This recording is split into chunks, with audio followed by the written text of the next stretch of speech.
Hey guys, and welcome back to another video on the channel. In today's video we're going to be taking a look at the 2020 Chemistry External Exam Multiple Choice Question 2. And yeah, as you were seeing with all the other videos on the channel, I've been starting to break them up into individual videos. Don't worry, the full exam is still up on YouTube, link is in the description below. However, it will allow me to go into a bit more detail with each question here, okay? If you have any questions at all during the video, leave something in the comments below. If you want the Chemistry External Exam Bundle Pack, the link is also in the description below. And if you want the advanced version, the waitlist is also there. There's also a discount code in the checkout there that takes 50% off, so if you want to use that, you can. But otherwise, let's get straight into this video here. So question 2, we're given a reaction here. Determine which of the following statements is true for the chemical reaction. Now, from a general look at the answers here, we can see it's a redox reaction because they're talking about oxidation and reduction, okay? So, oxidation is the loss of electrons. Reduction is the gain of electrons, okay?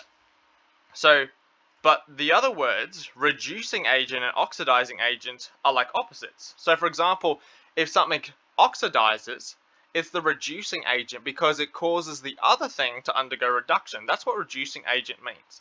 So before we even answer any of these guys here, let's just go to the question and work out what's happening here. So first of all, you'll want to check the oxidation numbers. So the oxidation number of an element by itself is 0. So here magnesium is going to be 0 here because it's by itself. And here, silver is also going to be 0 here. Now here, if it has an ion there, the ion number is going to be the oxidation number. So here it is positive 1. Okay. Do not get confused with the 2 at the front. It is just the element here. Okay. And then if we look at magnesium, it goes to positive 2. Okay. So magnesium's oxidation number went from 0 to positive 2. And silver went from positive 1 to 0. If the oxidation number increases, it has undergone oxidation because it's lost electrons. The reason why it's lost electrons is because if you go from a neutral charge to a positive charge, that means you've lost some negative charge. If you go from a positive charge to a neutral charge, that means you've added a negative charge. An electron is negative. So that's how I know magnesium has lost electrons. So this one has undergone oxidation or oxidized, and this one has been reduced. Now, because magnesium has been oxidized, that makes it the reducing, let's see if I can spell, agent.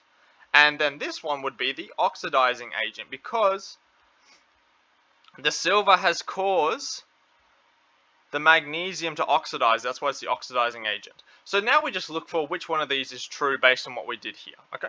So here, silver ions are reduced. That is correct. But here they said it acts as the reducing agent. So this part here is correct. This part isn't. So A is not correct. B, silver ions are oxidized. That is incorrect. C, magnesium atoms are reduced. That's incorrect. So here D, magnesium oxidized and acts as the reducing agent. That is the correct answer because both of them are correct there. Okay. All right. If you had any issues with this question here, you need to study oxidation numbers a bit better. If you need the Chemistry External Exam Bundle Pack, the link is in the description below. There's a discount code there. It will only apply to a couple users, but I just want to see who gets in there first.